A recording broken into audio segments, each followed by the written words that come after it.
ବନ୍ଧୁଗଣ, ଚୈତ୍ର ନବରାତ୍ରିର ପର୍ବ ଏପ୍ରିଲ 9ରୁ ଆରମ୍ଭ ହେବ। ଏହି ଦିନଟି ମା ଦୁର୍ଗାଙ୍କର 9ଟି ସ୍ୱରୂପକୁ ପୂଜାର୍ଚ୍ଚନା କରାଯାଏ। ଏହା ସହ ଅଷ୍ଟମୀ କିମ୍ବା ନବମୀ ଦିନ କନ୍ୟା ପୂଜା କରାଯାଇ ଭକ୍ତ ନିଜ ବ୍ରତ ସମ୍ପୂର୍ଣ୍ଣ କରିଥାନ୍ତି। ନବରାତ୍ରିରେ ମା ଭକ୍ତଙ୍କ ଘରେ ବିରାଜମାନ କରିଥାନ୍ତି। ମାନ୍ୟତା ଅନୁଯାୟୀ ଚୈତ୍ର 9 ରାତ୍ରିରେ 9 ଦିନ କିଛି ସ୍ୱତନ୍ତ୍ର ଉପାୟ ଅପଣାଇବା ଦ୍ୱାରା ଘରର ବାସ୍ତୁ ଦୋଷ ଦୂର ହୋଇଥାଏ। ନବରାତ୍ରି ସମୟରେ ଘରର ମୁଖ୍ୟ ଦ୍ୱାରରେ ସ୍ୱସ୍ତିକ ଚିହ୍ନ କରିବା ଦ୍ୱାରା ବାସ୍ତୁ ଦୋଷରୁ ମୁକ୍ତି ମିଳିଥାଏ। ଏହି ସମୟରେ କିଛି ବିଶେଷ ଉପାୟ ଆପଣାଇବା ଦ୍ୱାରା ଅତ୍ୟନ୍ତ ଶୁଭ ଫଳ ମିଳିଥାଏ। ଜୀବନରେ ଥିବା ସମସ୍ତ ସମସ୍ୟା ଦୂର ହୋଇଥାଏ। ଚୈତ୍ର ନବରାତ୍ରି ପର୍ବ ଆରମ୍ଭ ହେବା ପୂର୍ବରୁ ଘରକୁ ଭଲ ଭାବେ ପରିଷ୍କାର କରନ୍ତୁ। ପୁରୁଣା ଅଦରକାରୀ ଜିନିଷ ଘରୁ ବାହାର କରିଦିଅନ୍ତୁ। ଏହାଦ୍ୱାରା ଘରେ ସୁଖ ସମୃଦ୍ଧି ପ୍ରବେଶ କରିଥାଏ। ଅଳ୍ପ କିଛି ଚାଉଳରେ କିଛି ହଳଦୀ କିମ୍ବା ସିନ୍ଦୁର ମିଶାଇ ଦିଅନ୍ତୁ। ଏଥିରେ ସ୍ୱସ୍ତିକ ଚିହ୍ନ କରନ୍ତୁ। ଏହା ଅତ୍ୟନ୍ତ ଶୁଭ ଫଳ ପ୍ରଦାନ କରିଥାଏ। ଘରର ସଦସ୍ୟଙ୍କ ପାଇଁ ସୌଭାଗ୍ୟ ଓ ସମୃଦ୍ଧି ଆକର୍ଷିତ କରିଥାଏ। ପର୍ବପର୍ବାଣୀ ସମୟରେ ମୁଖ୍ୟ ଦ୍ୱାରରେ ତୋରଣ ନିଶ୍ଚୟ ଲଗାନ୍ତୁ।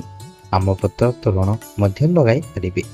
ଏହାଦ୍ୱାରା ଘରେ ସମୃଦ୍ଧି, ଉନ୍ନତି ଓ ସୁଖମୟ ସମୃଦ୍ଧି ପ୍ରବେଶ କରିଥାଏ। ଉତ୍ତମ ସ୍ୱାସ୍ଥ୍ୟ ଓ ଧନ ପ୍ରାପ୍ତି ହୋଇଥାଏ। ପୂଜା ଘରକୁ ମଧ୍ୟ ସଫା କରି ମା ଦୁର୍ଗାଙ୍କ ପ୍ରତିମା ସ୍ଥାପନ କରନ୍ତୁ। ଉତ୍ତର ପୂର୍ବ କୋଣରେ ରଖନ୍ତୁ। ପ୍ରତିମାଙ୍କୁ ସର୍ବଦା ଉଚ୍ଚ ସ୍ଥାନରେ ରଖନ୍ତୁ।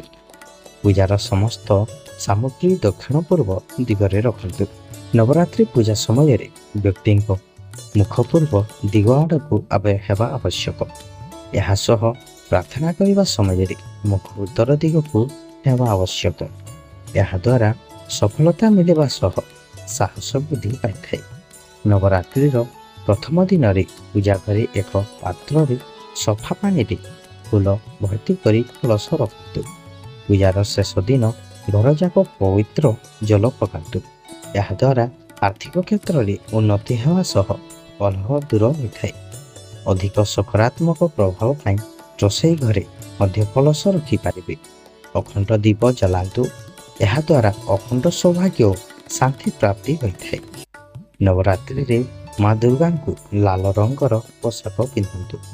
ମାଙ୍କ ପୂଜା ପାଇଁ ଚାନ୍ଦି କିମ୍ବା ତମ୍ବା ବାସନ ବ୍ୟବହାର କରନ୍ତୁ।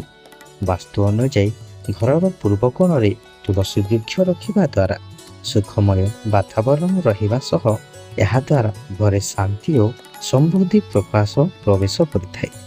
ପରିବାରର ସଦସ୍ୟଙ୍କ ସ୍ୱାସ୍ଥ୍ୟ ଜନିତ ସମସ୍ୟା ଦୂର ହୋଇଥାଏ। ଚନ୍ଦନ ଦେବୀ ଦେବତାଙ୍କ ପୂଜା ପାଇଁ ନିଶ୍ଚୟ ଅର୍ପଣ କରାଯାଏ। ଲୋକେ ମଧ୍ୟ ନିଜ ମଥାରେ ଚନ୍ଦନର ଟୀକା ଲଗାଇଥାନ୍ତି। ଏହାଦ୍ୱାରା ଅତ୍ୟନ୍ତ ଶୁଭ ଫଳ ପ୍ରାପ୍ତି ହୋଇଥାଏ। ଏହାଦ୍ୱାରା ସକାରାତ୍ମକ ଶକ୍ତି ପ୍ରବେଶ କରିଥାଏ।